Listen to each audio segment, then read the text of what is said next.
Hello viewers, welcome all of you in Alka's Botany channel. Today we are going to learn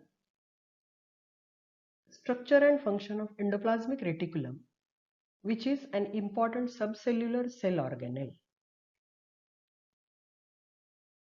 I am Dr. Alka Inamdar in Alka's Botany channel. Please like, share and subscribe the channel.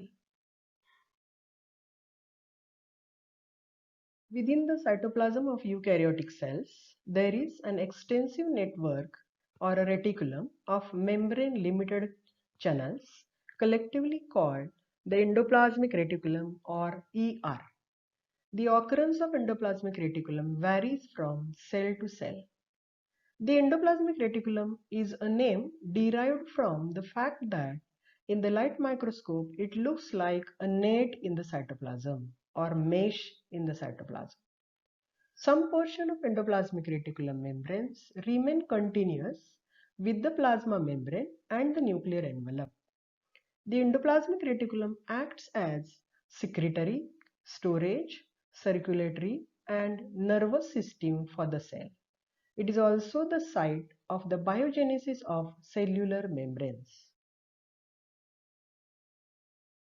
The membrane of endoplasmic reticulum is 50 to 60 angstrom unit thickness and fluid mosaic like the unit membrane of the plasma membrane.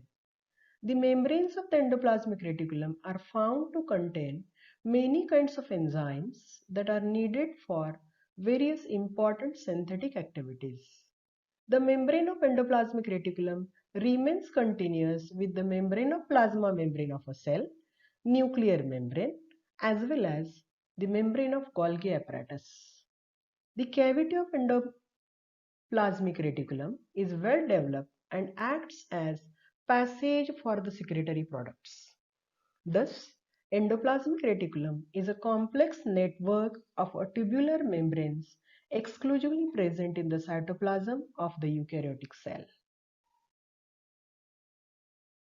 In the structure of endoplasmic reticulum, it may occur in following three forms: lamellar form or cisternae, vesicular form or vesicle, and tubular form or tubules. The cisternae RER means rough endoplasmic reticulum usually exists as a cisternae that occur in those cells which have synthetic rules. The cisternae are long, flattened, sac-like and branched tubules having a diameter of 40 to 50 μmicrons. They remain arranged parallelly in bundles or stacks. The vesicles, which are oval, membrane-bound vacuolar structures having a diameter of 25 to 500 μmicrons. They often remain isolated in the cytoplasm and occur in most cells, but especially abundant in smooth-walled endoplasmic reticulum. The tubules are the branched structures forming the reticular system along with the cisternae and vesicles. They usually have a diameter from 50 to 190 μmicrons and occur almost in all the cells. Tubular form of endoplasmic reticulum is often found in smooth endoplasmic reticulum and is dynamic in nature. That is, it is associated with membrane movements, fission and fusion between the membranes. There are two types of endoplasmic reticulum. First one, smooth endoplasmic reticulum, which are also called SER. They are also called as agranular endoplasmic reticulum. This type of endoplasmic reticulum possesses smooth walls because the ribosomes are not attached to its membranes. The smooth type of endoplasmic reticulum occurs mostly in those cells which are involved in the metabolism of lipids, including steroids and glycogen. And second one type is rough endoplasmic reticulum. It possesses rough walls because the ribosomes remain attached to its membranes.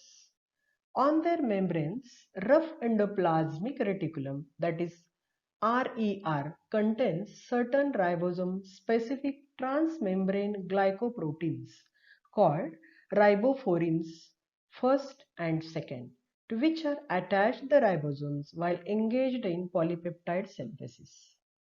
The rough type of endoplasmic reticulum is found abundantly in those cells which are active in protein synthesis.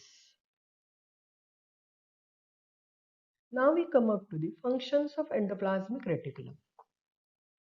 First important function is mechanical support. The endoplasmic reticulum provides an ultrastructural skeletal framework to the cell and gives mechanical support to the colloidal cytoplasmic matrix. Second, lipid synthesis. Functions of smooth-walled endoplasmic reticulum includes lipid metabolism, both catabolism and anabolism. They are synthesize a variety of phospholipids and steroids also. Glycogenolysis, that is a degradation of glycogen being polymerized in the cytosol. Next one, export and import molecules. The exchange of molecules by the process of osmosis, diffusion, and active transport occurs through the membranes of the endoplasmic reticulum. It acts as an intracellular circulatory or transporting system. Next one, enzymatic activities. The endoplasmic reticulum shows various synthetic and metabolic activities within the cell. A large number of enzymes are found in the membrane, that is magnesium activated ATPase, glucose 6-phosphatase, NADH cytochrome oxidase, etc. Next one, formation of nuclear membrane. The endoplasmic reticulum membranes form the new nuclear envelope after each nuclear division. Next one, glycogen synthesis. A granular endoplasmic reticulum, that means SER, prepares the glycogen with the help of simple sugars and is stored in the endoplasmic reticulum. Next important function is of detoxification. The smooth-walled endoplasmic reticulum contains several enzymes and act on the toxic substances and destroy them. This is known as detoxification and it is a protective mechanism. Next one, ATP synthesis. The endoplasmic reticulum activates the synthesis of ATP. Then formation of microbodies. Microbodies, that is a peroxisome and glyoxymes, develop from endoplasmic reticulum. And most important function is protein synthesis. Rough endoplasmic reticulum synthesize membrane proteins and glycoproteins which inserted into the rough endoplasmic membranes. Thus, the endoplasmic reticulum is the site of the biogenesis of cellular membranes. The majority of the functions of rough endoplasmic reticulum is associated with protein synthesis. Thank you. Thank you very much for observing this video.